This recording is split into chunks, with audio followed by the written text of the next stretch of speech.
नमस्कार मित्रों, आज मैं बताना चाहूँगा कि जो लोग अपने कमरे को अटैच बनवाते हैं, उसी में कमरा है, एक कोने में लेटरिन निकाल ली, एक कोने में बाथरूम निकाल लिया और कमरे के अंदर उसका मुंह खुला छोड़ दिया और इसके बाद एक कोने में रसोई बना ली, एक कोने में सब। तो ये जो बनाते हैं आजकल के नए चलन में, तो ये कितना उचित है कितना अनुचित है, इसके बारे में मैं बताना चाहूँगा।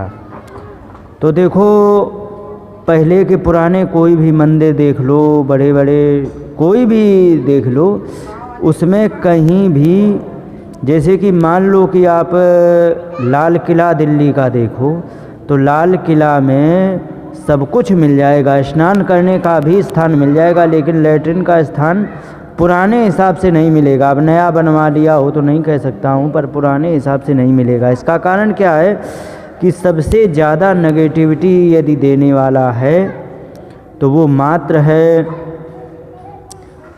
लेटरिन का स्थान, और वो यदि कमरे के अंदर है तो वो नेगेटिविटी ही देने वाला है।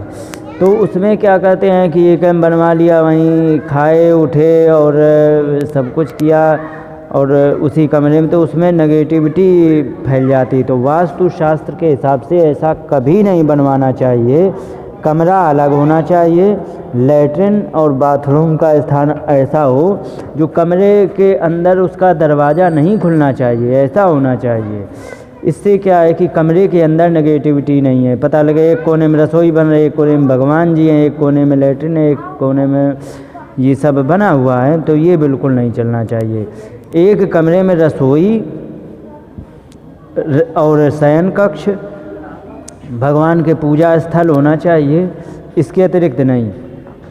और टॉयलेट वगैरह है तो उसको एक अलग जगह दें जिसका दरवाज़ा कमरे से कोई मतलब ना हो, वहाँ से बाहर निकल के ही आए, फिर वहाँ से नहाए धोएं, फिर अंदर पवित्र होकर के अंदर घुसें। जैसे कि वहीं लेटरिन की नहा लिया और इसके बाद पवित्र होके फिर आए हैं, तो ऐसा तो चलेगा। लेकिन अटैच रूम जो होता है वो वास्तुशास्त्र के हिसाब से गलत है, ऐसा बिल्कुल नहीं होना चाहिए। इसलिए कभी भी अटैच नहीं बनवाना चाहिए। यदि कल्याण की भावना हो तुम्हारे मन में, कल्याण चाहते हो तो, और यदि बनवाते हो तो फिर उसका परिणाम आप समझेंगे ही। अभी नहीं तो समय आने पे ज़रूर उसका परिणाम आएगा।